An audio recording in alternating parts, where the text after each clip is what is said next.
As if one roster editing spectacular was not enough for NHL 18, we are back again, because I am more than likely a certifiable psychopath who has a little bit of an obsession with having up-to-date rosters. As I have talked about, I'm not stopping with NHL 18 until 19 comes out, which means there were a lot of moves to make in terms of getting the roster up to date for what will be my final series or series. I've not yet decided yet, but I have a couple of ideas in mind for the end of NHL 18.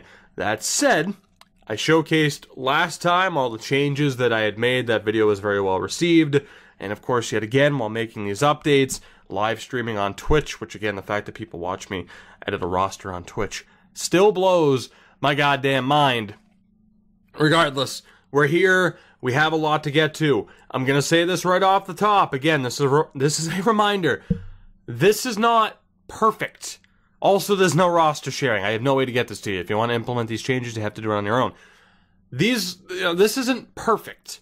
All right? The overalls, the attributes, the potentials, whatever. At the end of the day, all I can do is research some numbers and apply that accordingly. I'm assigning an arbitrary overall number and potential to players. It's not a perfect system, so keep that in mind. And I'll say this off the top as well. If you see an overall or a potential that you disagree with, let me know in the comments. I'm not opposed to making changes before a series start, but give me a reason. Don't just say, oh, well, this guy should be 1 overall point higher. If I'm within 2 overall points of where you think a player should be, I've hit the mark, considering I've edited 31 teams and then some when you factor in all the changes, all the created players, the junior leagues, Sweden, Finland. If I'm within a couple of overall points, 1 or 2 points, I've hit the mark for what I want to do, all things considered.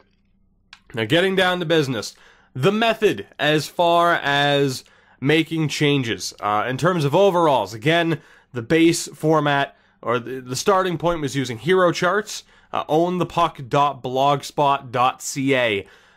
Using hero charts from the 16-17 season as a base. From there, updating the overalls using stats from the 17-18 season, using sites like Elite Prospects, Hockey Reference, Hockey DB, well, not so much Hockey DB, but Hockey Reference was a pretty big one. And from there, just the numbers, scouting reports, opinions for potentials. It's pretty much how you decide the overalls, or at least how I did. And then updating the teams and getting the players all in the right spot. It can be a little bit overwhelming because, of course, there was so much to do. Elite Prospects is your home base for that. You're going to want to go to a team page. I should have an example up on screen right now, but if I don't, hey, I'm going to walk you through it anyway. You go to a team page, there's a toolbar, you go to depth chart, and from there, you can see every player that team has available. Cap Friendly also has a similar feature.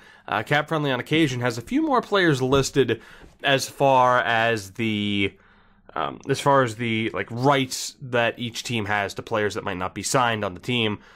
Signed players, high-end prospects were added as well, so if they were missing, for example, Colorado just signed a guy yesterday? Technically now when you're watching this, it should be yesterday. I think it was Logan O'Connor. So it's like that's an example of a signed player or high-end prospects. Think of a guy like Wade Allison on the Philadelphia Flyers. The big thing to explain here.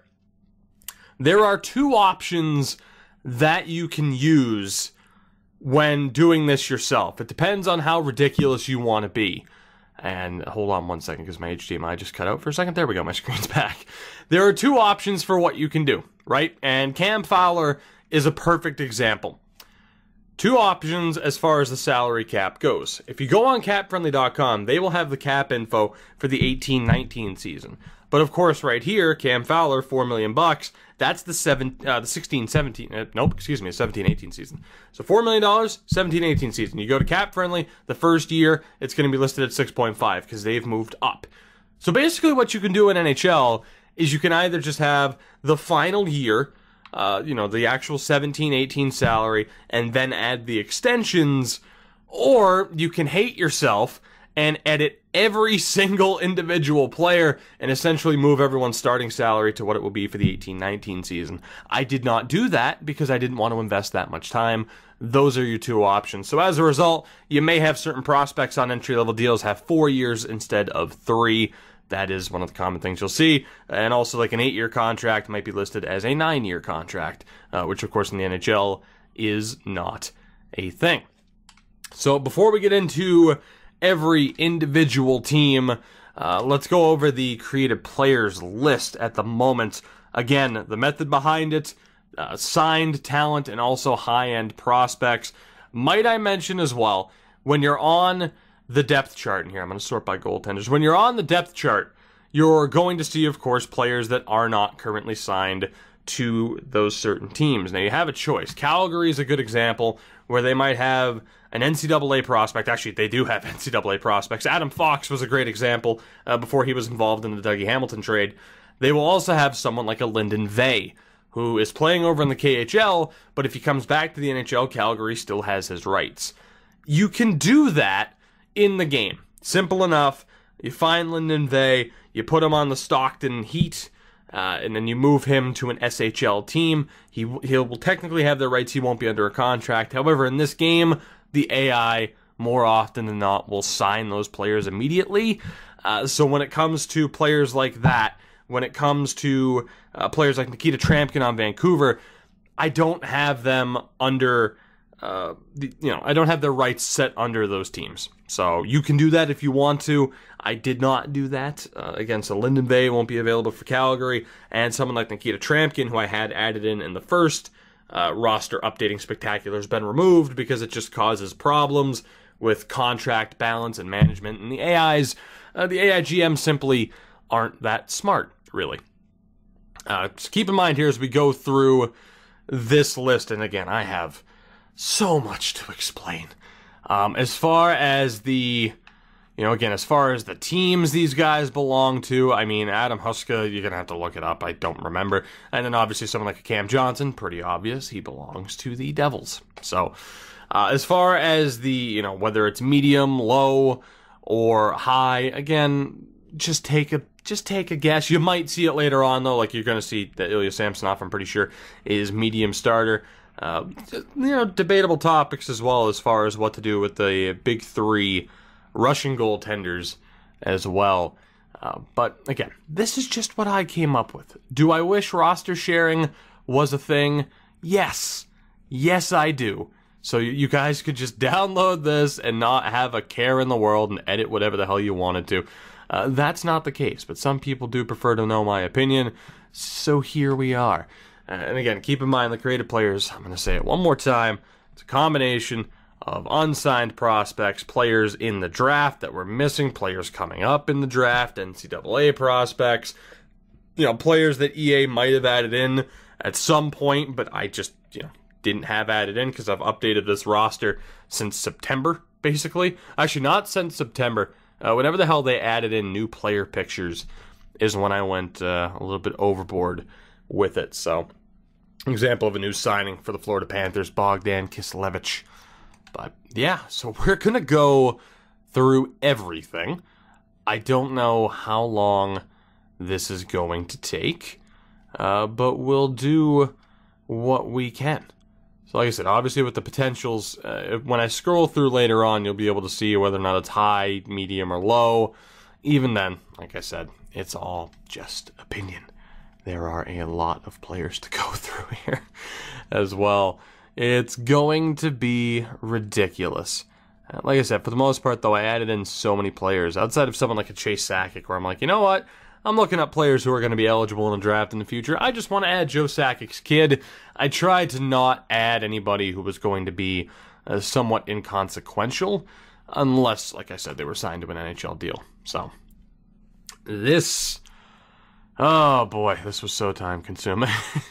It's weird because by the time I finish this, I'm like, yes, the light at the end of the tunnel. Only then to realize, oh yeah, I'm going to be doing another roster editing spectacular, just going through fucking everything. There's so much to go through. And like I said, it will require, if you're going to go kind of crazy and really add a ton of this, it'll require a little bit of research. But like I said, elite prospects. If you don't know what team a Joseph Ciccone belongs to, just look it up on there. Quick and easy. not a care in the world. And the funny thing is, I have a Word document open right now, just so I can kind of keep track of everything I wanted to mention. And even then, there's just too damn much. There really is. It is ridiculous, but we'll get through it all, damn it. We'll make the most of it. Am I biding time? Slightly. Because the only thing I have to talk about is other information that isn't relevant right now while we're scrolling through the massive creative players list, because again, there's a shitload of them. And there you go, Logan O'Connor. I'm surprised I actually got his name right, but this roster is that far up to date. And the good news is, I know exactly what's going to happen. By the time I finalize this roster and get ready for my new series, 2 or 3 episodes into that new series, Max Pacioretty's going to be traded. Erik Karlsson's going to be traded.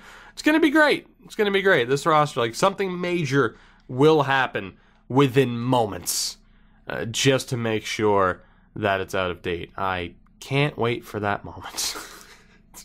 All the hard work will just disappear immediately. It's going to be tremendous.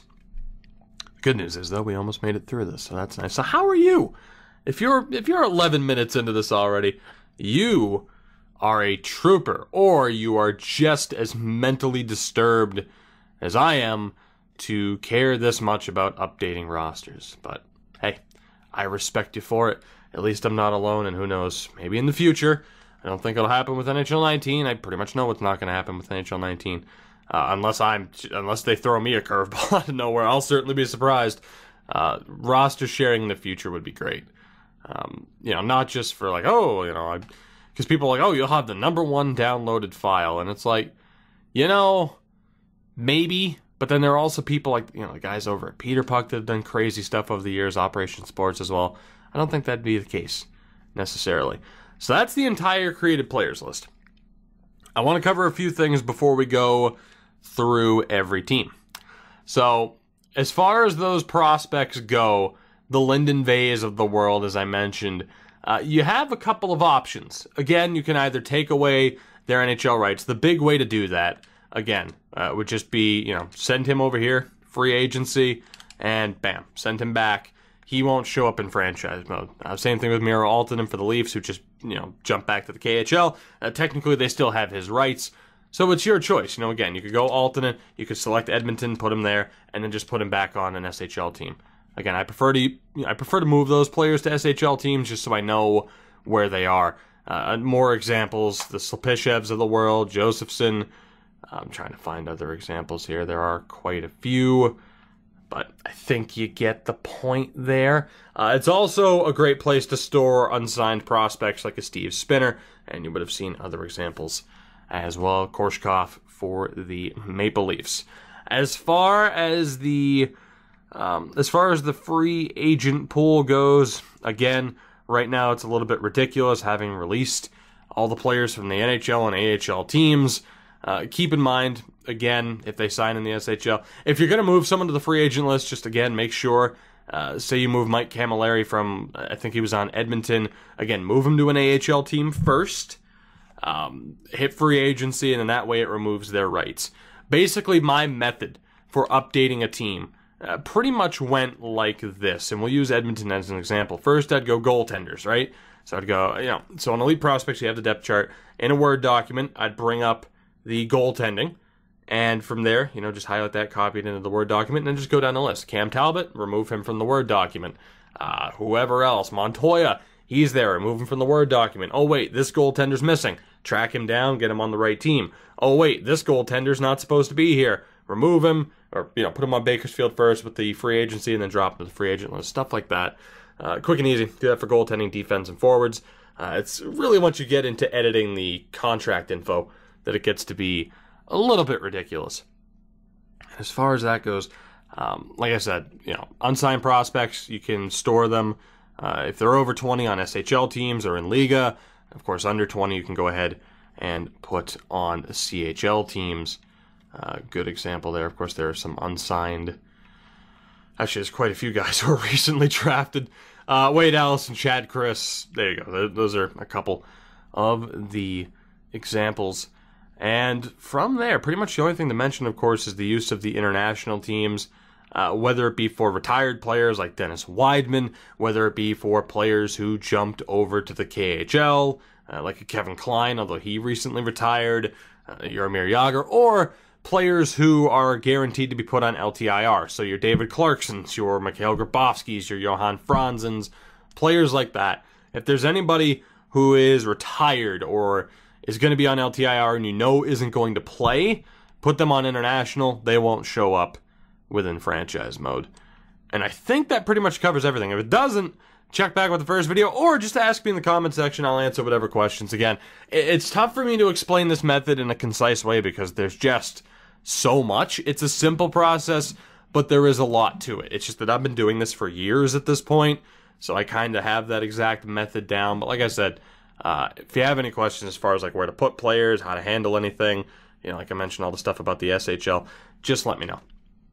It is pretty simple, but I don't really have a concise way to convey all of this information. So let's go through the NHL. Let's go through the AHL. We'll go through the junior teams as well, and we will be good to go. So again, you might not agree with some of the overalls and stuff like that. Again, salaries, extensions, everything's up to date. Use Cap Friendly for that. It's fairly quick and easy. I'll just get you a look at those numbers right there, and then we will scroll. So like I said, you're not going to agree with every overall. You're not going to agree with every potential, and that's all well and good. You're not really meant to. Like I said, I don't like the thought of an overall rating. I really would like to see the game move towards what an FHM4 does, where rather than having an overall number, just let the attributes speak for themselves. Add more attributes to the game and help differentiate each player. If you've never seen FHM4, I have a video up. I played it a little bit on the YouTube channel and then went back to having it just be Twitch-based because it's kind of better for that. I'm not going to keep showing extensions, but you'll kind of get the point. I mean, what you're going to want to do is, because EA also messed up some of the salaries, just because, I mean, information's been updated at times. If you care enough about the salaries, just go to a team's cap-friendly page and check for every individual player. Quick and easy, if you care that much. If you only care about getting players onto the right team, and you want to know my opinion on their overalls, their attributes, their potentials, this is the one for you. But again, the cap info, pretty self-explanatory. It's kind of going the next step. So I'll let you guys do it on your own time. A good example here, though, the 9 years for Ekman Larson, because technically he has 1 year left in real life, the 18-19 season, before that extension kicks in. So that's one of those examples of a contract like that. But yeah, like I said, just in total, there's quite a bit to this. As far as who's on the NHL rosters as well, might I recommend Sean Tierney on Twitter, @ChartingHockey. He has a good little kind of mini site where he kind of has his best predictions as far as what teams are going to line up as. So you might end up seeing some 73 overall players. I'll show you examples along the way. Keep in mind as well, the overall overhaul, which I've always loved saying because it's great, where EA has defined ratings for what a bottom 6 is, what a medium top, or for what a top 4 defenseman is, and stuff like that. Link to that, literally all you have to do is search overall overhaul NHL 18, and you'll find that article. I might remember to link it in the description. If I don't, you can find it for the other roster editing spectacular video. But you know, that's also a pretty big factor in terms of trying to decide overalls and potentials, or not necessarily potentials, but definitely overalls, is trying to get people using the hero charts, using the information, seeing how they were played, and matching it up with the information from said charts. Not perfect, of course, because you don't have full information on everybody. Whether it's a rookie like Clayton Keller won't have information on a hero chart from the 16-17 season, so it is somewhat limited. And like I said, as far as the cap info goes, everything is up to date. So like I said, just check Cap Friendly for that quick and easy as we will scroll through all of this, because why the hell not? Again, it still blows my goddamn mind that some people are like, hey, I want this information. Let me know. You know, give us that information. God, you look like the fucking villain from Monsters, Inc., and it freaks me out. Sorry to Zemgus Girgensons, but... oh, boy. This is going to end up being an interesting video, I'm sure. Here, let me go back to Rodriguez and Middlestat. So, this is going to be interesting, because we have a long way to go. But, at the very least, I'm excited for this. Like I said, to go kind of through that next step. You know, to take that extra step in terms of getting everything up to date, getting all the players in the right spot, NHL and AHL level, upgrading the potentials for junior players, you know, ones that are going to be in the draft, ones that have already been drafted to try and make sure that certain players end up appearing. And of course, you know, free agency, just, it's such a major change. Like I said, having to sit there and update every team, it's insane to do it. But it's something that I've done, like I said, since about 2003. Like, literally since I was 8, 9 years old, I've been obsessed with just getting these rosters to be somewhat accurate. Like, if they're, again, I can remember getting home from school, in middle school, high school, whatever, and just being like, it's deadline day. Turn on the Xbox, turn on whatever, turn on the PlayStation, and just sit there and wait for the trades to roll in and add them into the game as soon as possible. Go to edit lines, see how the new players match up. It's just something I've always been interested in. I don't know why. I really don't. It's a borderline obsession, damn it. But like I said, for the sake of franchise mode, Nakash is a great example of a 73, who Sean Tierney has projected might get a shot with the Hurricanes. So I made it a little bit more likely that for year 2, he could step into the lineup. But yeah, I don't know why. It's been an obsession for me. It really has been. And, oh, Cam Ward, I'm sorry. Just the contract info. I don't get it. I don't know. It's like some people have joked, obviously, it's like, man, EA should hire you just to do this. And it's like, eh.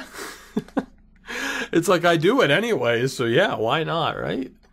Why not? Of course, you know, there's always that talk, too. It's like, there are certain things I can do with the roster, of course, that they can't. There are certain players that they can't add, certain prospects that they can't add. But, you know, I still think there's a little bit more, of course, that they could look to do with this. But, you know, for all the jokes about, oh, NHL 18 was just a roster update over NHL 17, it's like, were the rosters really that updated in the first place? I feel like we need different terminology. Things are not as simple as they appear as far as, again, these rosters and their standings, at least according to me. But I don't know. Like I said, once you get to about the midway point of the year, I stop using the EA updates and just go all out on my own. So, is this rambling entertaining? We're 23 minutes into it. Is the rambling entertaining? I have no idea. It's pretty much how these type of videos go. God, I wish I had hair like Mark Barbario. Well done, sir.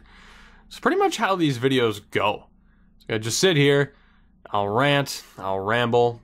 Anton Lindholm is like your off-Broadway, like you would find him in an off-Broadway Three Musketeers play. You would.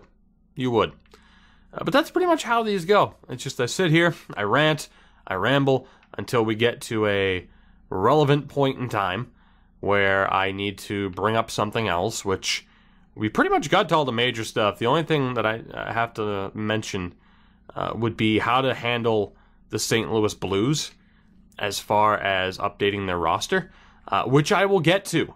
And if I forget to get to that, let me know. I wanted to talk about it, you know, as I was looking at the team, but I could just mention it now. Pretty much what you have to do. EA's roster is already set up in a way that you're going to have Blues prospects on both the Chicago Wolves and the San Antonio Rampage, because the Blues didn't have their own AHL team this past year. They're going to be taking over the San Antonio Rampage because the Colorado Eagles are coming up from the ECHL, so the Colorado Avalanche are going to go from using the Rampage to the Colorado Eagles. You also look like that villain from Monsters, Inc. So, yeah, the Blues are a little bit tough to manage. Pretty much the only thing you have to do is move whatever prospect the Blues have, or just whatever player they have signed, to the St. Louis Blues, and then when you move them to Chicago or San Antonio, you just have to keep current affiliation. So it's a little bit of a pain in the ass to manage that, and at certain points you might run into a wall where you only get to manage a few players at a time, or even one player at a time, depending on how well that works out. And really, if you use Elite Prospects, you're going to have to manage to edit Colorado, St. Louis, and Vegas all at the same time, so that you don't get the prospects mixed up.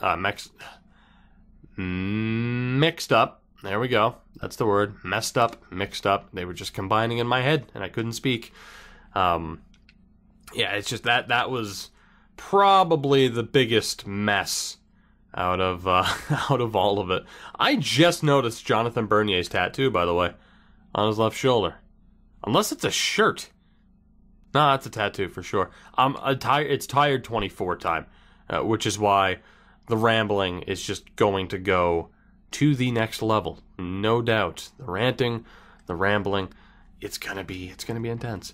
But I guess back to one of my original points is, like I said, I like doing this for the sake, especially in a YouTube sense, where it does kind of differentiate my rosters from everyone else's, really. I'm not sure how many people go this in depth as far as these updates go. I mean, because you can sit there and add players to their proper teams now. You can move a Kyle Brodziak to Edmonton, but unless you add the contract info, he's going to expire at the end of 1 year anyway, and then it's going to be a mess. Like, if you're going to do this, you pretty much have to go all out and make every single tedious little change, and it's a massive pain in the ass. But for me, at least, like I said, it's worth it. We're 2 months out, a little bit under 2 months out now from NHL 19. Obviously, I'm excited for it. Obviously, I'm hopeful for it. In a franchise mode sense, the changes that they've announced already seem good. It's a matter of time, though. It's a matter of wait and see. I haven't got my hands on the mode. I certainly wish that I had. But yeah, for me, it's a waiting game as well. I'm excited for it, but to kind of keep things fresh, because like I said, I don't like to stop making videos, really. I mean, in the summer, I might slip up a little bit in terms of not having videos up every day. It doesn't help right now, of course, as I'm recording this, that Seattle, Ottawa, and the USA series are all still a thing. I'm still balancing 3 franchise mode series in July. I think I have a problem. Just maybe. Combine that with the MLB series as well. And then moving, towards the end of the summer. Madden 19 coming out. Probably going to look at, bringing franchise mode to the channel from there. Played Madden 18 quite a bit. Really enjoyed franchise mode. Played quite a bit of it on Twitch.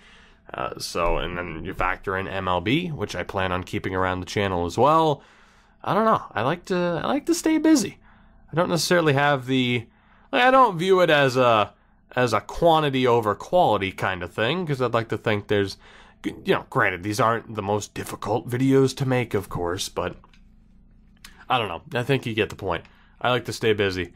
I like to keep videos coming up on the channel. I mean, we have over 1,100 videos now in just under 3 years. I don't know. I'm a busy guy. Oh, and I should probably, as a reward for you being almost halfway into this video, I should probably talk about the fact that my channel was terminated momentarily or temporarily. I talked about it in the Seattle episode. I was going to put up a full video about it, but honestly, I'm scared that YouTube would flag it because in a way it would be negatively talking about them. So I have a feeling if I can hide it half an hour into a roster editing video, that I might be safe. Basically what happened is I had no channel strikes whatsoever. And at the same time, simultaneously, 11:22 p.m. on a Tuesday night, midstream, they sent me a channel strike, my first, and a channel termination for repeated offenses, which you might be saying to yourself, that doesn't make any sense. And you're right, it didn't. So my channel was completely off the grid for a good 10 hours or so. it returned, but then of course the videos weren't back in full, the playlists were fucked. For a couple of days, all people could see were about 5 videos spanning over the course of 3 years. It was kind of weird. And eventually, it all just kind of restored itself. I got in contact with YouTube. I was graced by 2 emails over the course of 3 days that weren't helpful.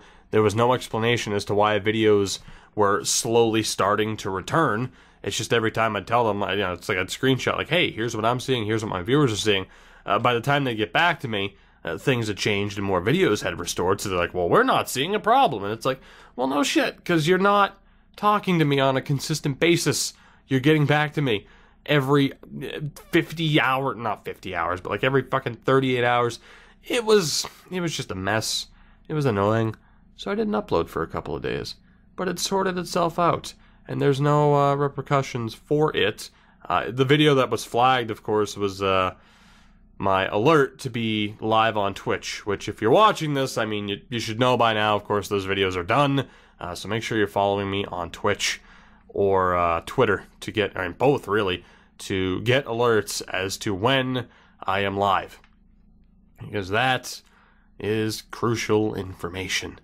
And thank you for those of you who, of course, hang out with me on Twitch on a regular basis. We've picked up quite a bit of momentum lately, and you guys are ridiculous. I don't deserve your support on either platform, really. But yeah, YouTube-wise, just, I don't know. Thankfully, it's like my videos aren't demonetized. The channel strike was removed. They did hide the fact that you're not supposed to, because the rumors were out there, like, oh, they don't want you doing this because, they don't want you directing to Twitch. They want you to be on YouTube Gaming, of course. So the rumors were out there, but I saw nothing confirmed. And the reason why I didn't see anything confirmed is they decided to hide that change in the spam section. So, yeah, they kind of fucked certain people over, including myself. But thankfully, there's no channel strike because, yeah, if there was a channel strike, my videos would have been demonetized until October. Of course, NHL 19 is coming out in September. So I would not have been a happy boy. Not one bit, especially when I'm sitting here, of course, aiming to drop at least $1,000 on a new computer that can handle streaming and have much faster render times. Yeah, the thought, now, again, look, I've talked about this. I don't make a ton of money off of YouTube. It's certainly not enough to be like my full-time job yet. If I get to that point, fucking amazing, but I doubt it. Point being, though, yeah, dropping $1,000 at least for a fast rendering PC is that's a hell of a commitment. Because as I've mentioned before, and some people ask me all the time still, I worked normal jobs before I started up on YouTube. I left the job and said, you know what, fuck it, I'm going to try YouTube. Let's do this. Let's be an NHL guy. Let's see if we can get this to work.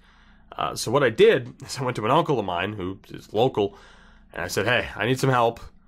I want to do this thing, but if I do this thing, I can't pay my rent. I can't pay my bills. So basically, I help him out. I'm a 5-minute walk, and can you tell I've had to explain this before? I'm a 5-minute walk from the Atlantic Ocean.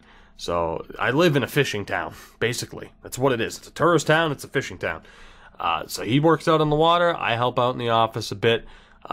Probably not justifying how much he's helping me pay-wise and everything, but, it's a family member doing me a solid to allow me to do this as much as I do.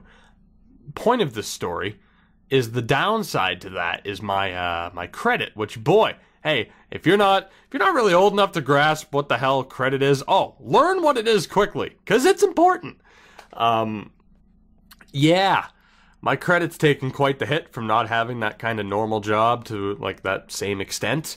So, like, a payment option on that new computer isn't an option. So, yeah, it's gonna be all that money up front, just an outright payment. So, the thought of having demonetized videos for the start of NHL 19, that would have been scary. Your face makes me chuckle. That would have been quite scary. But yeah, thankfully, that is not the case. Man, we are 35 minutes into this, and we haven't even made it through the AHL teams yet, and I feel like I am out of shit to talk about. And people always say, or some people have always said, you should do a podcast. What the hell do you presume I talk about on a podcast? Feel free to let me know. Maybe this would have been the video to take questions and just be able to answer questions along the way. Maybe that would have been the perfect time for that. And it's like I'm sitting here trying to think of questions people have asked me before, like, do you have a job? And obviously I just answered that one. Is YouTube and Twitch your full-time job? It is not. And obviously, too, well, in fairness, the Tougie's takes have slowed down a little bit since the free agency rush, but that was to be expected.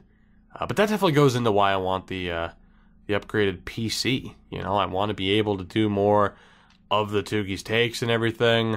I just want to up my production value. I want to be better at this. Like, I feel like, you know, I say it all the time. I don't feel like I deserve the support that I have, and some people would be like, oh, well, you know, yeah, under 10K subs on YouTube and all that shit, it's not really even that much support. And it's like, I didn't think I'd ever get over 100 subs. So, you know, it's like I look at what I do on YouTube, I look at what I do on Twitch, and it's like, I want to get better at this shit for sure. Like, I'm not anywhere near where I want to be in terms of production value or anything like that. So that new PC is going to be quite crucial. I'm hoping to get it. I mean, I'll have it by the end of the year for sure. For sure, it'll be a by the end of the year thing. Like I said, from there, you know, the production value on just normal videos, streaming, the Tougie's takes as well.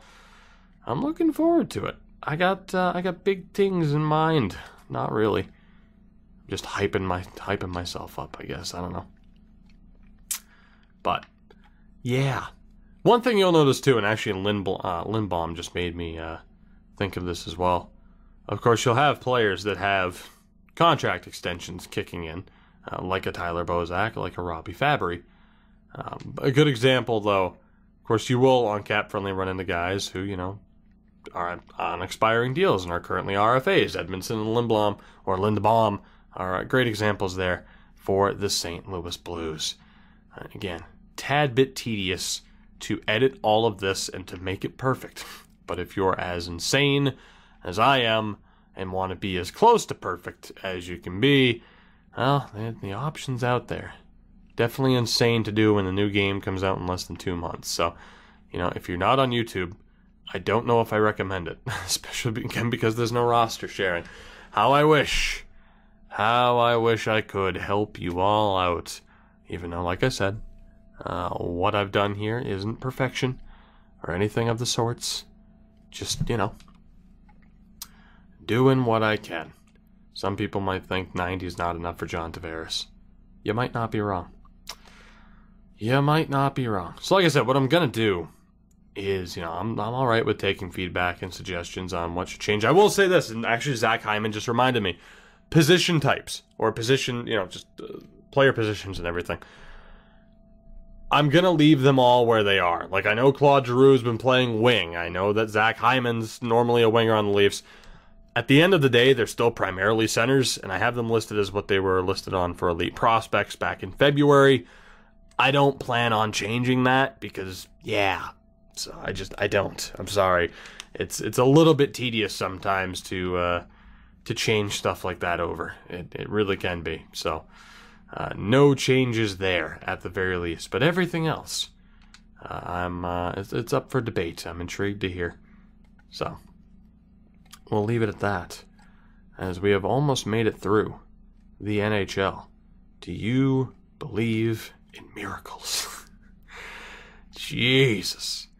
Now, the unfortunate thing, of course, is that I do still have to go through the junior teams because so much has changed after the 2018 draft, and I have added in quite a few prospects as well. I don't believe Alex Newhook, for example, was in my last roster editing spectacular.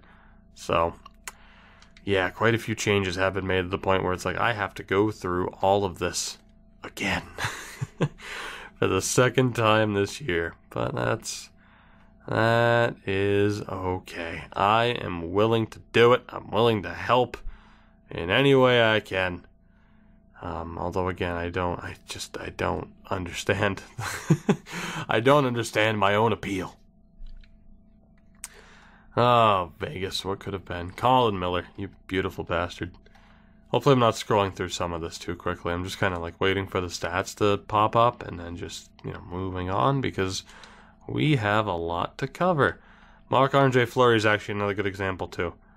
No, he's not. Yes, he is. Fleury, much like OEL. Actually, I already explained the deal with OEL as far as what you should do or what you can do. Again, you have different options as far as the contracts are concerned. I cannot believe Subban and Foucault are both on Vegas. That still blows my goddamn mind. It really does. It's so weird to think of. So damn weird. Christian Juice, Michael Kempney, Madison Bowie. You're defending Stanley Cup champions heading into the next season. Damn. Now, I will say, too, one thing to keep an eye out on, same thing applies for franchise mode. The game will still do what it wants to do. I've run a couple of test runs. Like Buffalo and Ottawa have a tendency to make the playoffs out of the Atlantic. I've had the Penguins finish dead last in the Metro once. The sim engine, the way things play out, it's still incredibly weird sometimes. And incredibly unpredictable. So, in a way, well, it's nice to have some players on, updated contracts and perhaps, quote-unquote, better overalls or more suitable overalls and potentials. At the end of the day, it's still EA NHL 18. And, yeah, craziness happens, and it's quite unpredictable. You can still have great teams lose for no reason. It can have teams with terrible defenses allow, bottom 5 numbers in terms of goals against. It's just weird. But that's why we love it, maybe. That might not be why we love it, but hell, we still play it anyway, right? We still play it anyway. So there you go. We made it through the NHL. Miracles, man. Miracles. And like I said, we're pretty much covered. SHL, I don't think I'm going to scroll through this time. Like I said, I pretty much explained who would be in the SHL. Maybe I will. Because there are prospects there. Maybe I will. Fuck it. Maybe we'll just go through it all. I can now see why this video took so long last time. I can now see exactly why that happened. Because there is just so much to cover all the time. There's so much to do. But it is what it is. We'll go through the whole thing. I will continue to ramble. And we will make the best of it. Now, you will see on these AHL teams certain guys like a Kyler Yamamoto who should be on his junior team in the AHL. That is just for simplicity's sake for me, as opposed to, having to go and find one individual on their junior team. It's like I just wanted everybody in one spot where they were quick and easy to find. So, if you want to leave certain guys on their junior teams, feel free to do so. I'm pretty sure that certain guys just get sent back to junior anyway. Even if they don't, does it really harm, the sake of it? I mean, granted, yeah, it's like, for example, if you can't send the Kyler Yamamoto back to junior, is it really that big of a deal? He still takes up a contract spot anyway. So there's really no difference. Aside from the fact that you could play an extra guy, I guess, at forward in the AHL. But you get the point. Oh boy, the Ottawa Senators. Patrick Steeloff, don't murder a teammate in practice. Don't do it. Don't do it. By the way, the best time I've had on this game all year, moving Alex Burrows to one of the international teams. Good riddance. Good riddance. Eddie Lack, how the mighty have fallen. Look at the cap difference in Eddie Lack from 275 to making league minimum at 650. How the mighty have fallen. Sad times. Sad times. If you believe my good buddy the Flopfish. Of course, if you're familiar with the NHL community, you'll know exactly who that is. If you believe him, it's Carolina's old goalie coach. Absolutely ruined Eddie Lack's career.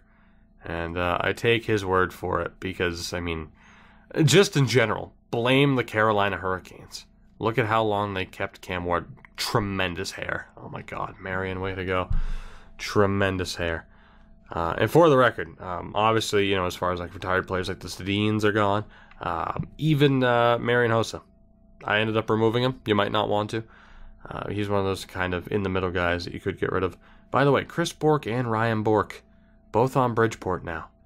Very weird. Some people might say you should lower Dow Cole by a little bit more.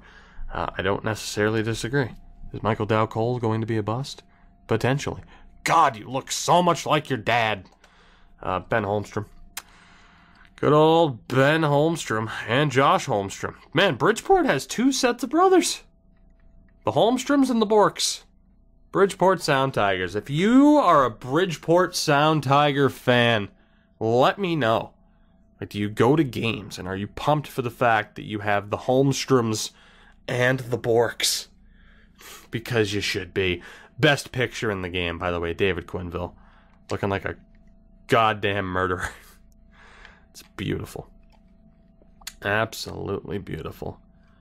So, of course, another thing to keep an eye out on. You know, just double check certain guys to make sure they're not under AHL deals. That's why you're going to want to use the depth chart. That's why it's kind of a downside to me not showing the cap space or the contracts. Jeremy Smith, of course, would be under an AHL deal. It's another thing to double check. You don't want to make that mistake. It can happen. Captain Eyebrows over here. Alex, way to go. Mr. Nedeljkovic. But, yeah, there were a lot of guys, too. Michael Fora is a good example. I think Montreal ended up with a guy as well. Just random players signing out of Sweden, Finland, Czech Republic that have signed up with NHL teams this year. Just, you know, players you would have never seen otherwise. And Michael Fora, as mentioned, was a pretty good example. As we continue onward, Zach Stortini, Captain Caveman. Never forget. I don't know what I'm telling you not to forget. He's still alive and still playing hockey. He's going to be a Charlotte Checker next season. But yeah, just don't forget that he's a thing. So you're going to notice here on the Chicago Wolves, it's a mix of Vegas guys, St. Louis guys, Nolan Stevens, Nikita Soshnikov. It's just kind of how it is. It's a bit of a jumbled mess. Keep in mind, though, when you start franchise mode, you're allowed to edit the Blues AHL team. Of course, by default, it's the St. Louis Notes. I typically change it to the Colorado Eagles, even though the Eagles are going to be with the Avalanche, not the Blues. But I typically change it to the Eagles. And, yeah, I mean, all the Blues assigned prospects get moved from Chicago and San Antonio straight to that team. So, and actually here, Chicago's a really good example of having so many guys who are playing in junior, but they're just on the AHL team for the sake of, simplicity and, you know, less roster movement. So, or not roster movement, but menu movement, having to go from edit player to create player, since there's a little bit of distance between the two. Jimmy Ligny, Nick Hague, rebuilding hockey town legend. Nick Hague, we love you. We love you around these parts. He was our fearless leader and captain. If you didn't watch Rebuilding Hockey Town, might I suggest it? Let's go with one of my more interesting series in channel history. Carl Gunnarsson's also a member of the Blues, so there's a couple of guys as well, a couple of leftovers here on the Cleveland Monsters as well. Same rule applies for Chicago and San Antonio in terms of just how you drop them onto this team, with them still having the Blues as their main team. But yeah, there were a lot of guys. Sanford's another Blue. So there were a lot of guys where it's just, you simply can't put them all on one or two teams. It required 3 teams. That's just how it works, though. Although, I think if you kept a couple of players back in the AHL, not the AHL, the CHL, if you had kept them on the junior team, it may have worked. Like a Vitaly Abramov, I believe. But, yeah, regardless. Different ways to handle it. Really, it's up to you how crazy in-depth you decide to go with this, of course. Especially with the new game coming out in 2 months. But I figured, hey, I'm making these changes, so why not just make another video like this? I know people are going to ask once the new series start up anyway, so why not just go for it? Show people what's been going on, show people the moves, show people what the rosters look like, let you guys, again, update me a little bit and take it from there. So I'm feeling pretty good about it. Jake Chelios signed. It's weird. Jake Chelios signed in Detroit, and then Chris Chelios jumped back to the Blackhawks, I believe. Or am I getting that reversed? I think he went from Detroit to the Blackhawks, or it's vice versa. Regardless, just weird. The damn Chelioses. Starry Patrick Aribar. Good old Caden Fulcher. Gotta love Caden Fulcher. Hartford. Good old Hartford. Speaking of Hartford, if you didn't watch the Whalers series from earlier this year, and that actually brings me to another common question I've been getting recently, and that is, well, you mentioned earlier, you have ideas in mind for the end of NHL 18, but what about the start of 19? I have a couple of ideas in mind. I mean, obviously, Nations United, Draft to Glory, those are going to continue to be staples of my series, of my channel moving forward, obviously, and there's many different combinations that we can use with those. Like, those are going to be, foundation, like part of the foundation of this channel, for sure. But in terms of NHL 19, while I have a couple of ideas in mind, nothing is really set in stone.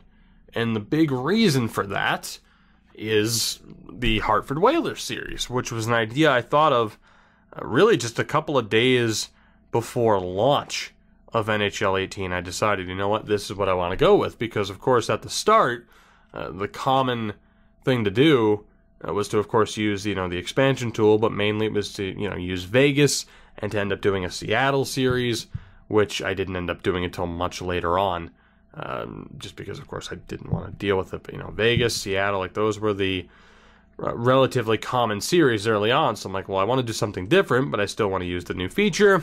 Hartford came to mind as far as bringing back the Whalers, and I really enjoyed that series. It's actually, I believe we looked this up on stream the other night. I think like 4 of my top 5 videos in terms of all-time views are from the Whalers series. So, yeah, I'm not exactly eager to say this is what I'm doing for sure at the start of NHL 19. I don't know. We'll see what happens. We'll see what happens at the end of 18. And really, it's like, well, if I have what I consider to be an interesting idea, do I want to use it at the end of 18 or the start of 19? A couple of different things to consider, of course. Not to mention, though, for the start of 19 as well, I don't know how well the new systems are going to work. Like I said, I haven't had any hands-on experience with franchise mode in NHL 19. So I'm intrigued to see really how differently things play out. And when they talk about the changes to the scouting system and all that, how is that going to affect the Draft to Glory, for better or worse? How is that going to affect just a simple, straightforward series in terms of making scouting more, interesting and fun and intuitive and engaging? So many different words you can use. I mean, as opposed to, what I've done on quite a few occasions in NHL 18, and that just being, fuck it, where's the 20-year-old players, because they're probably half decent anyway, and then we've constantly found steals out of that. So, you never quite know what you're going to get. Although, in fairness, Michael Pezzetta and Will Button could both be improved. I just noticed. We're gonna do that live. Fuck it, we'll do it live. We're almost an hour into this. What's a couple more minutes? Of course, I'm just gonna go generic stats for him here to bump him up a little bit. Thinking like closer to a 65, the better. But yeah, let's make a Habs prospect better. Ain't nobody gonna be saying that I'm biased against Montreal. I'm making one of their prospects better. How could I possibly not like Montreal? I mean, I could tell you quite easily, because boy, what a dumpster fire of a city, am I right? Yeah, you know I'm right. I am so tired. There we go. Bump up Pezzetta to a 65, that's better.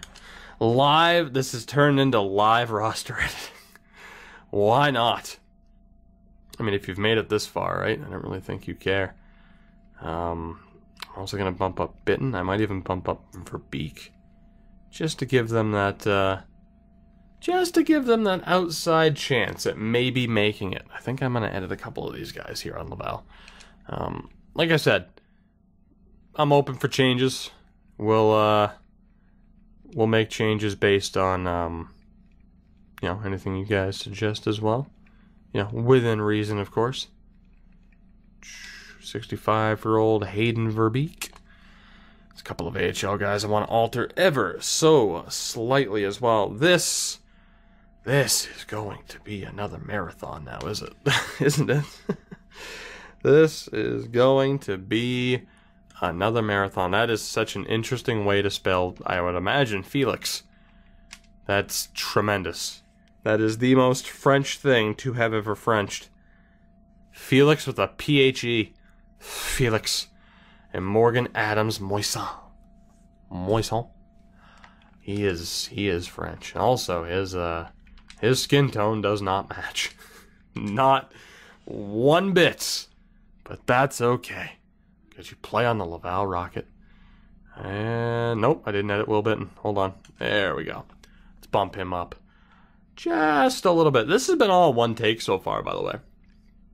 Don't know if you knew that. Don't know if you thought I made any jump cuts. No. I've been talking for about 56 minutes straight at this point. A couple of breaks in between while I've tried to figure out, okay, what the hell am I talking about and what the hell am I saying next? It's the gift of gab. It comes from two very vocal sides of the family.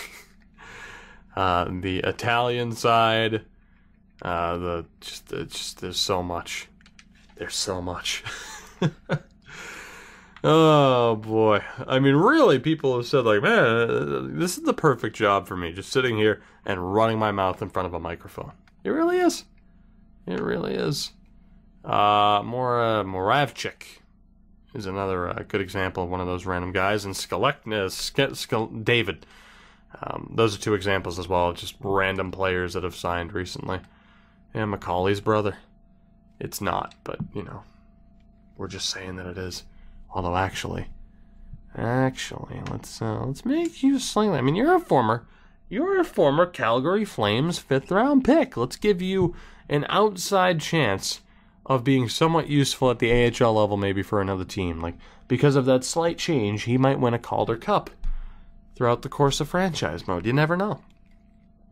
Just with that ever so slight change.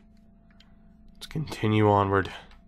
Stolars, Carter Hart, and the second creepiest picture in the game. It's ridiculous. Absolutely ridiculous. Good old Myers, Friedman. So I was going to go through the free agent list as well. I still might scroll through that at the end of the video. I don't really want to, just because it's kind of self-explanatory who's there at this point. It's all of the players who are no longer on their NHL and AHL teams. That's pretty much who's there. So, once you clear out these teams and update them, that's exactly who you're going to find on the free agent list. All of those random dudes. Huntebrinker, what a name. Good old Huntebrinker. Didn't even try to remember what the hell his first name was. Just Huntebrinker. Just Huntebrinker. We're hitting another wall of sorts where I'm just like, yeah.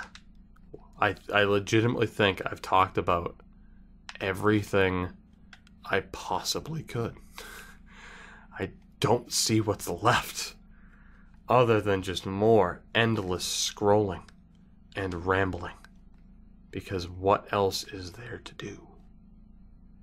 As we continue to scroll through. These are always the videos where I'm interested in how they do. Like the first one, I think had 4K views or something, and I'm like, that doesn't make sense. That is stupid. People are crazy. In which, yeah, you guys have pretty much confirmed that's the case. You're batshit insane. But I love you for it. I love you for it. Good old Zach Ronaldo. Still somehow getting contracts. Good for him. Don't know how he's doing it. At the very least, Nashville didn't trade a third-round pick for him. Am I right? Yeah, I'm definitely right. You know what? While I'm here, too, I'll tack this on. Third jersey talk. Anaheim's New Jersey? It's okay. It's not as good as the one that it's replicating. That's for sure. It's not. It's not even close to the original, but that doesn't mean that it's bad. But it's not great either. I still think, and I know some people are like, oh, I want, let's get away from the 90s and like the Kachina jerseys and everything for Arizona. It's like, well, at the very least, I'd rather have a jersey like that than Anaheim's like hybrid of old school, but it's black for some reason, and here's some weird shoulders, and it's just, like, if you're gonna go with the old school look, just embrace it and go full on with the old school look. Don't half-ass it. Whole ass. Just whole ass it. The entire ass. You have to whole ass it. Just bring back the old jersey. That's why I'm not a big fan of Carolina's alternate jersey. Columbus might be bringing back the blue jerseys with the cannon, which I actually kind of like. But yeah, Anaheim's is okay. And then you have Arizona's, which so far in terms of alternate jerseys, guess what? The Arizona Coyotes are winning. It's by far the best one. Because it's a classic look, damn it. And they decided, yeah, let's not mess with this. Why mess with near perfection? To me, I know I'm not alone in this opinion. It is the best jersey that they've ever had. Even logo-wise, too. I think it would have been better. Granted, that logo was kind of really gimmicky in 90s, but I think I like it more than just like the random coyote head.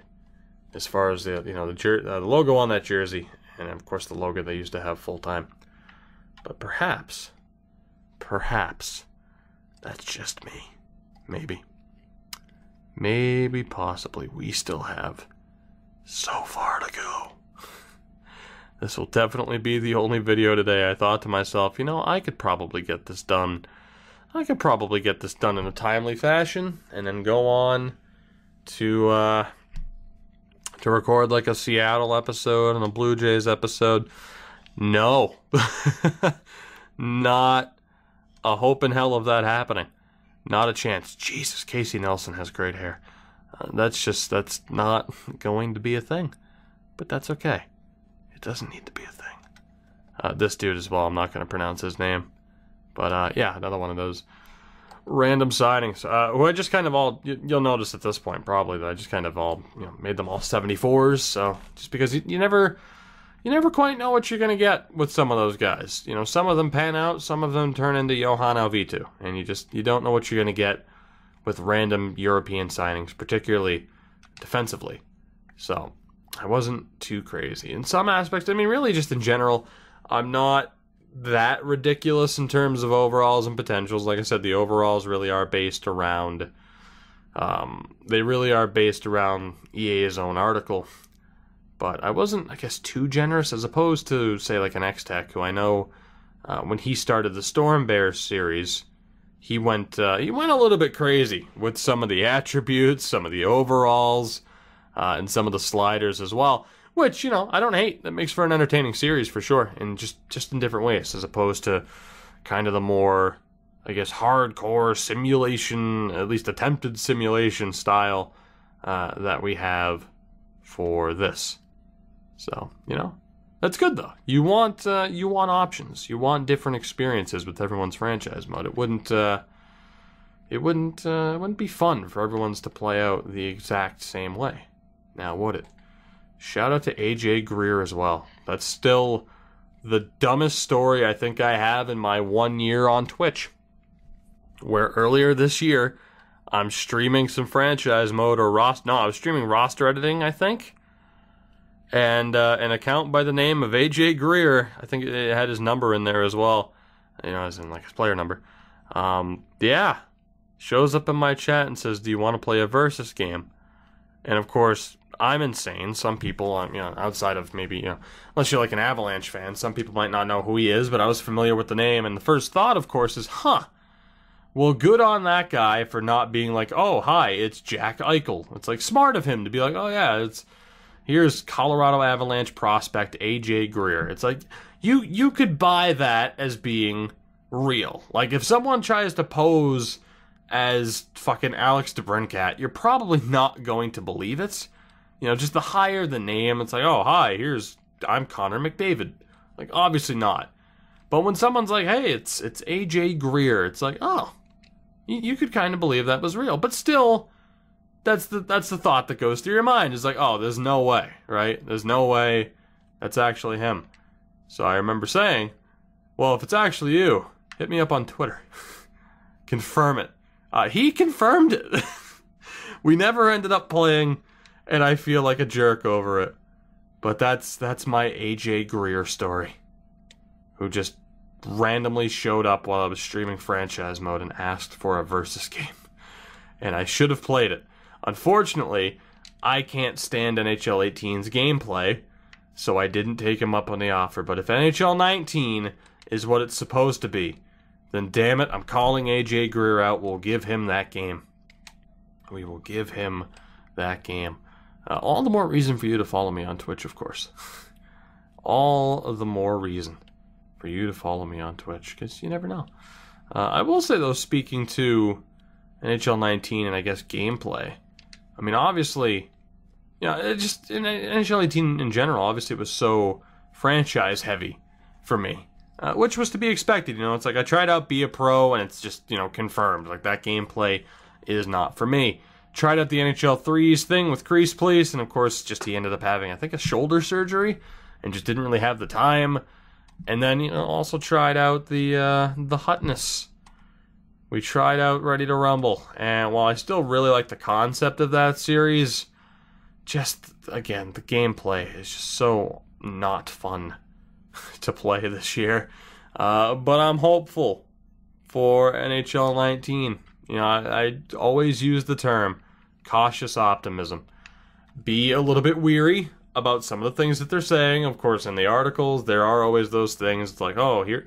You know, it's the same thing for every yearly release, though. You know, you see the same buzzwords and everything about major changes. So that's why I use the word cautious optimism. But there's definitely more of a positive buzz, I'd say, around NHL 19. And for good reason. And I think if it lives up to that, particularly in a gameplay setting, it's going to be an incredible game. And I can't wait to get back to, you know, having an Ultimate Team series on the channel. I mean, even though it's not my home base, again, it's like, you know, I love playing Ultimate Team for the most part. You know, I don't mind playing the game. I don't know, I think a lot of people think my expertise is just only in franchise mode and roster editing. It's like, no. I mean, anyone who's played me in the community will tell you I'm a pretty damn good player. You know, the SHL, still one of the top centers, especially in terms of face-off percentage, stuff like that. I enjoy playing the game. It's just it wasn't that fun to play this year. But, you know, thinking back to, like, Bork's Battalion and everything, even though it had an interesting end to that series, but, you know, thinking back to Bork's Battalion and then, you know, the Matthews versus Line series, I'm excited to bring NHL, or to bring NHL, I mean, NHL's not going anywhere. I'm excited to bring Hut back to the channel for NHL 19. Don't know what the series would be. But I'm sure there's something obvious there that makes sense, at least for the channel. Like I said, things are a-happening, right? Things are a-happening. I'm excited for 19, and for some reason Stockton only have 5 defensemen. But that is okay. Man, Sheelington, that is... Again, every time I see his name, I'm like, Sheelington. Sheelington. It's... Why? Why? It doesn't make sense. Yet it does. Alright, we are almost through the AHL. Hallelujah. The good thing is the SHL will go a bit more quickly. CHL leagues will hopefully go relatively quickly.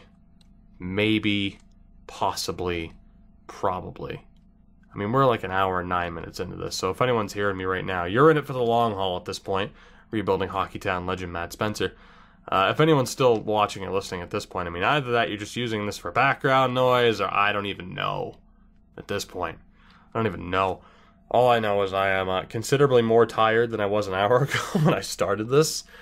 The eyes are getting heavy. I'm ready for bed. It's 1,000 degrees in this room because I can't have the air conditioner on when I'm recording, and I don't have central air because, damn it, I care somewhat about audio quality, although my PC sounds like it's about to fucking keel over and die.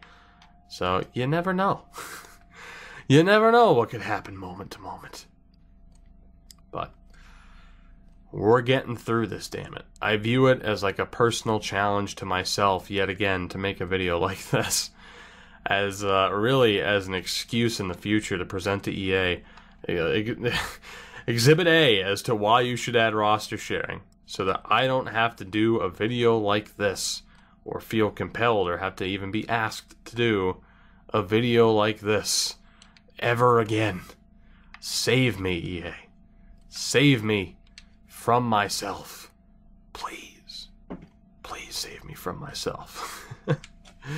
Oh, we're almost through this. Oh my god. There's so much.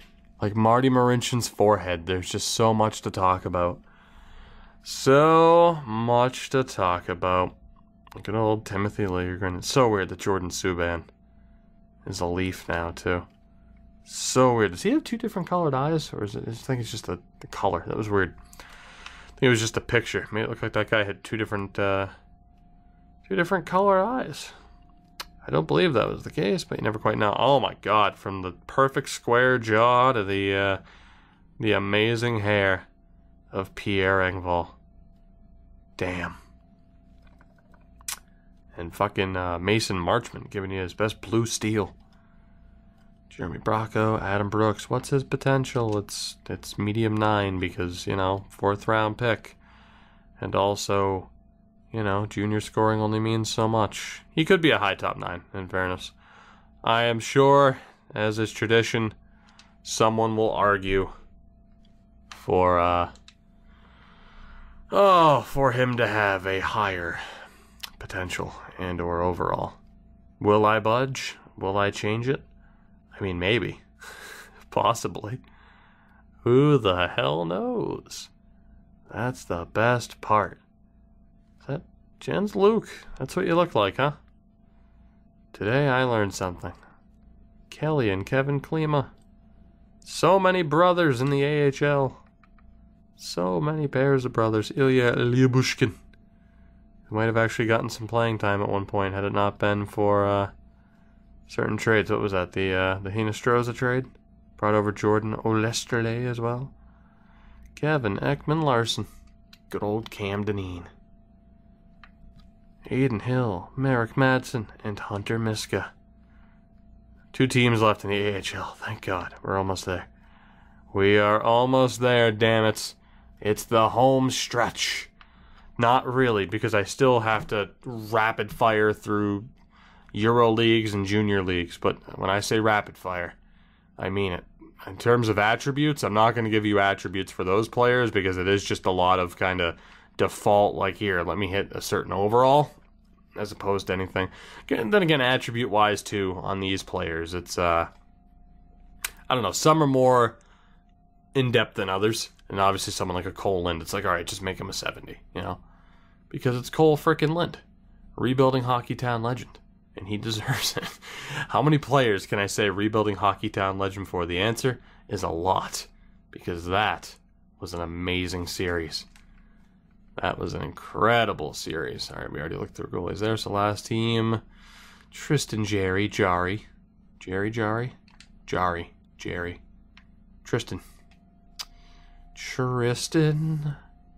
Tristan Jarry. And Churchman as well, because your name's ridiculous and somehow your name is Churchman. I don't know how that's possible, but it is the case. Good old Jimmy Hayes. Your new favorite Pittsburgh Penguin. You look like you're having a bad time.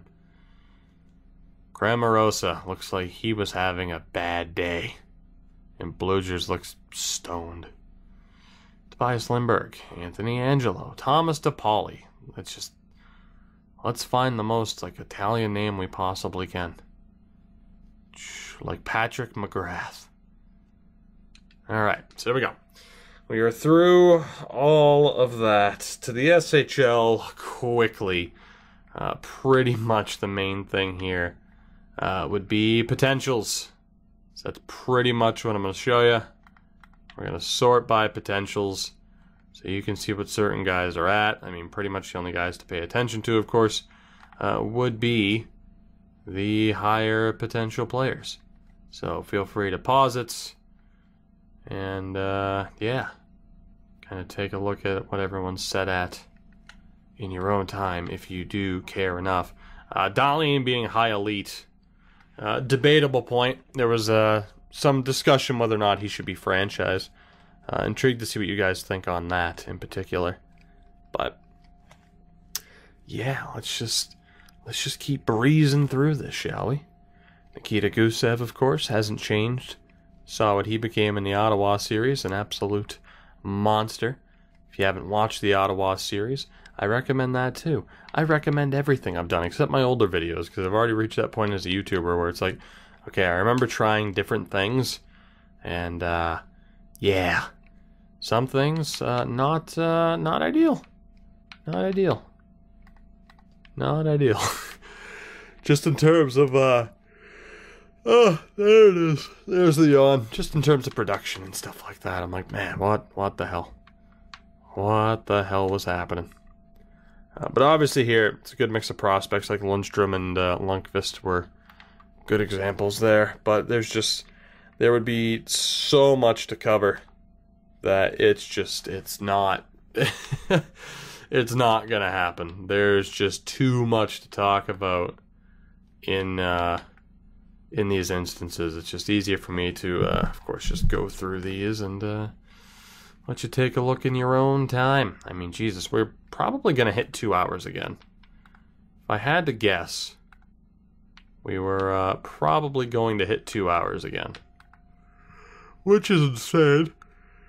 And unfortunate, because I'm yawning. But it's like, I gotta fight through this. I gotta get this done right here, right now. This is the time. This is the designated time to get this particular video done.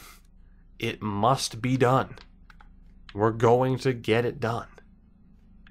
One way or another. Again, even though it's 1,000 goddamn degrees in this room, we will get this done. Through the Liga teams we go. Because why the hell not? In terms of Germany, I don't recall there being any high-end prospects in Germany. If I'm wrong, let me know. But I'm going to cut that particular corner.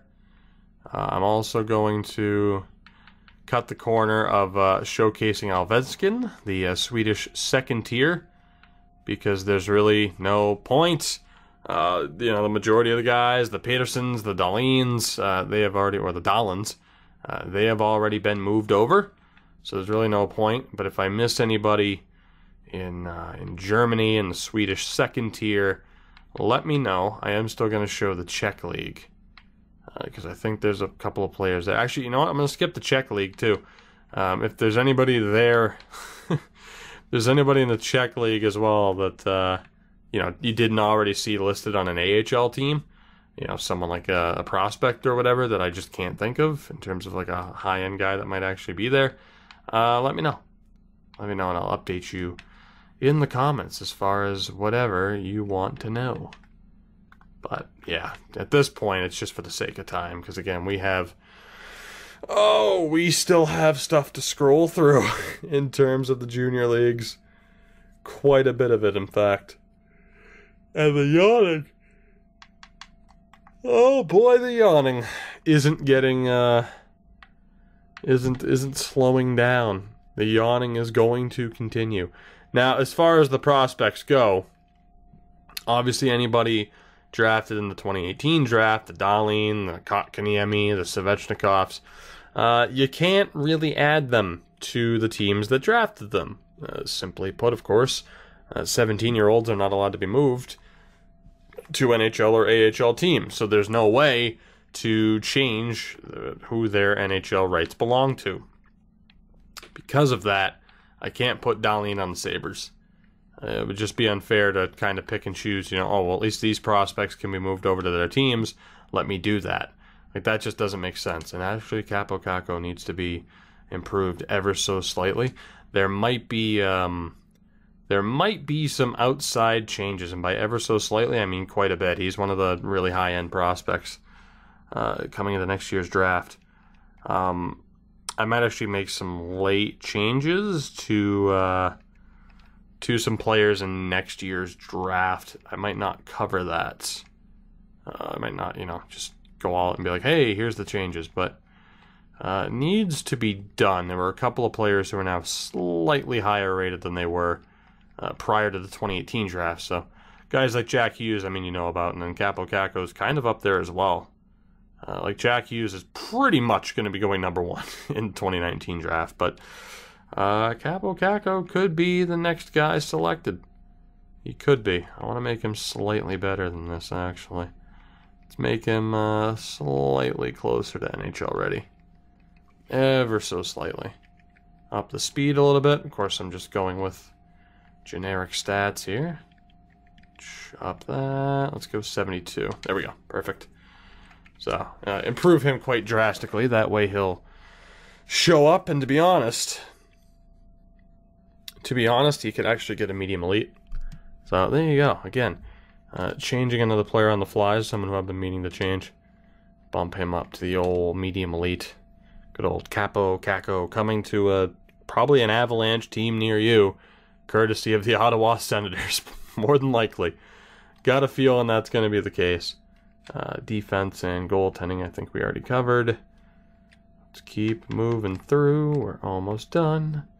Robin Salo. And totally Spanish, Joel Kiviranta. Who remembers what series that was from? Let me know in the comments if you remember Totally Spanish, either if you've watched that particular series afterwards, or you just, you know what it is regardless. So again, DEL, Czech League, Swedish second tier, and the Swiss League.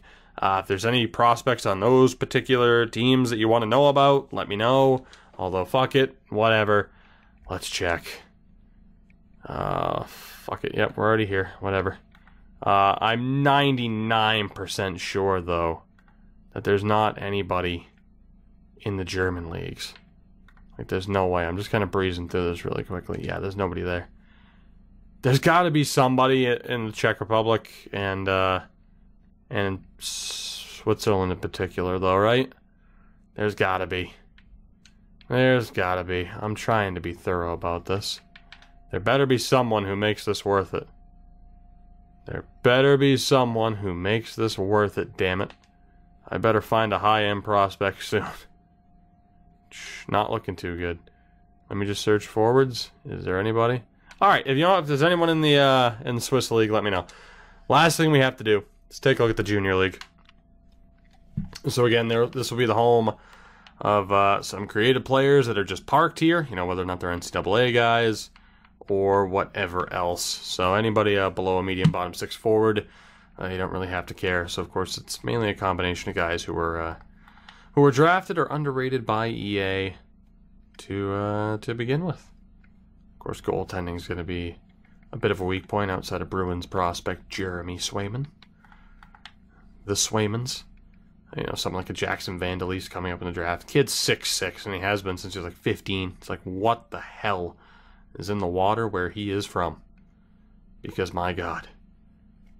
Like I said, I'm going to breeze through this relatively quickly, but you're going to see names, same familiar names from the created list. You're going to see names that are worth improving, some of which, even like a Capo Caco, someone that I should have improved by a little bit more.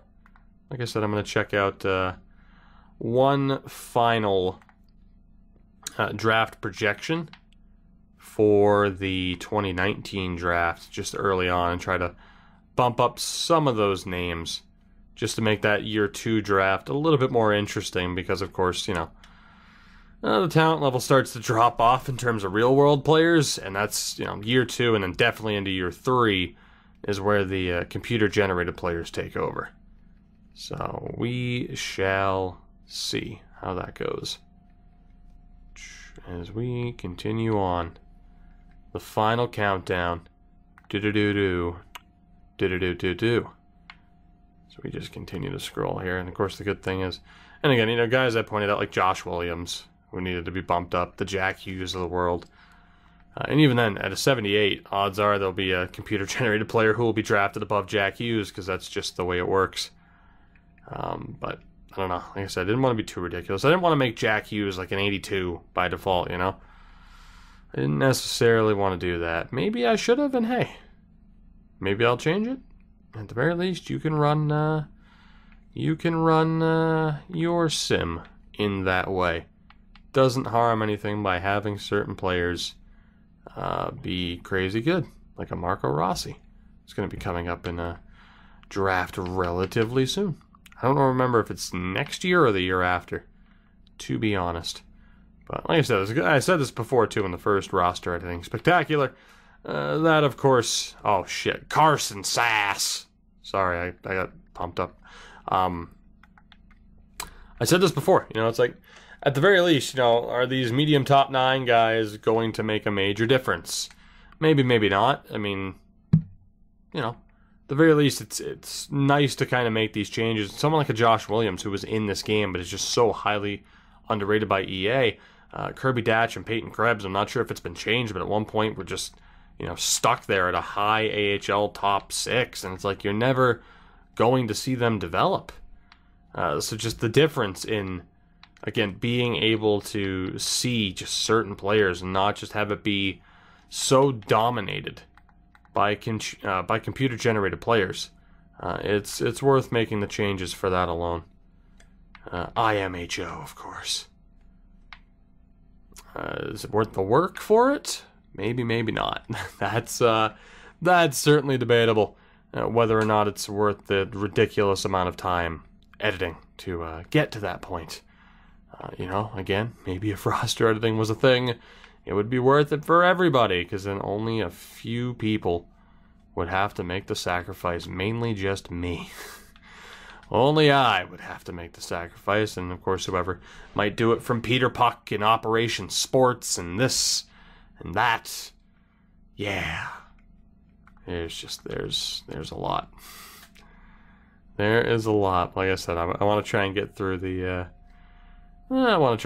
junior teams as relatively quickly as possible.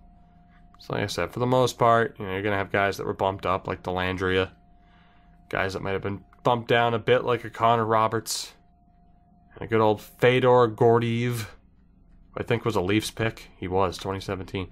Why do I know that? Probably because of Steve Dangle. Probably. Oh shit! You know what it was?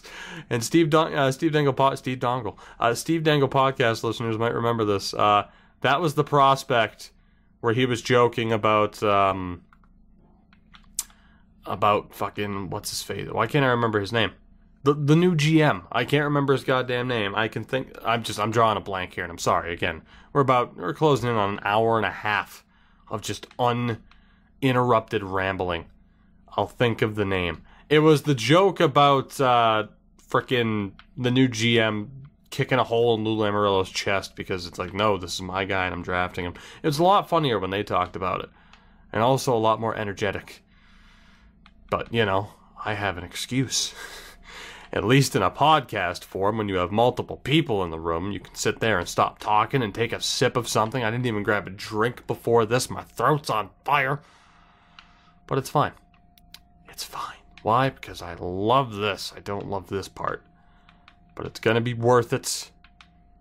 It's going to be worth it. I'm making this video for you beautiful people. You're the Fortnite addicted player, aren't you? Cut it out. I mean, I get it. Fortnite's still pretty good. Although I got to admit, I've been playing a little bit more Fortnite recently. Gotten back into it in the past month or so after not playing it for a month and a half, 2 months. So I took quite the break. I gotta admit though, Jesus, the hair on Jake Henderson. You know, it's one of those things where I miss what the game used to be. Before the Paradise Palms and the Tilted Towers and all of that. Like, I remember the game way back when. You know, like when it was a month to 5 months into the game, and it was this to-do.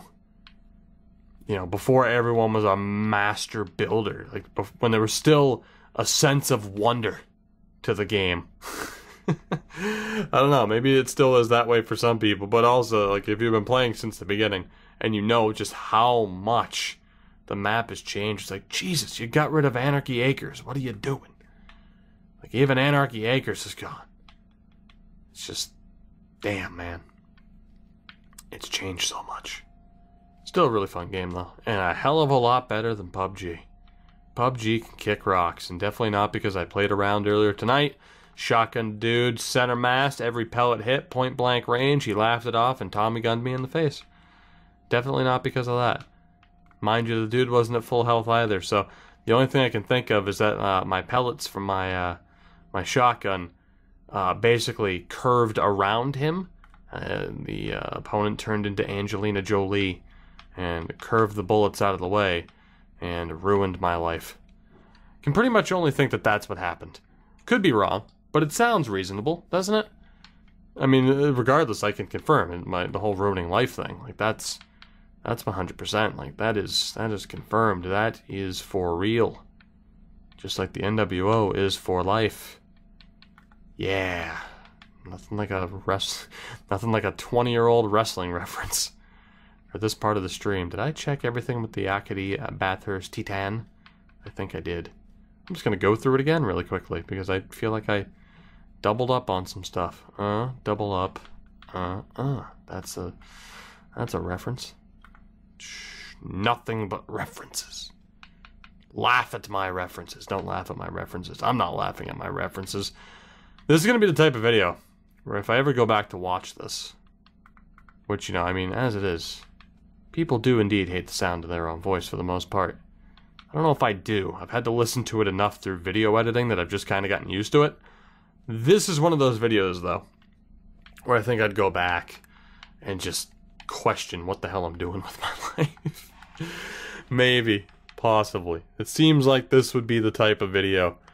This would be the type of video where I just really sit back and think, like, wow, that was about a 2-hour span of my life, not to mention maybe some slight editing, even though it's all been one take.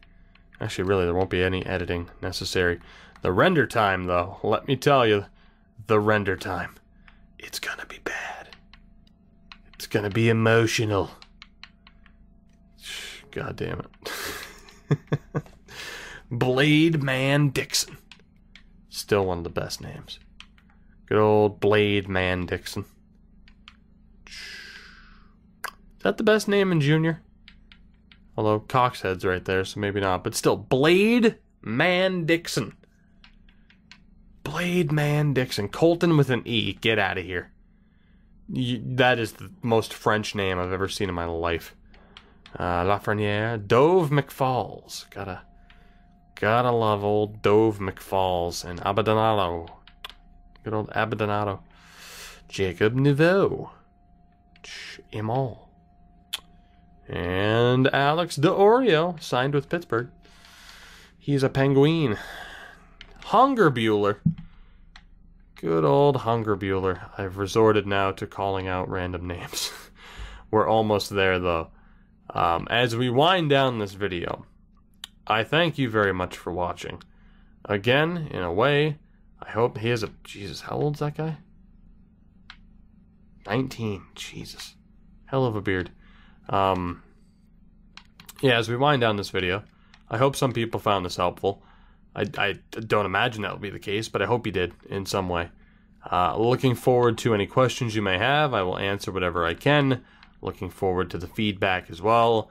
I will, within reason, make changes before we begin the new series. Keep an eye out for the new series. There's going to be at least one. There might be a second, potentially. I'm not sure. Depends on what else I have planned as we head in towards August, really. So that covers it. Thank you guys for watching yet another roster editing spectacular. And, yeah.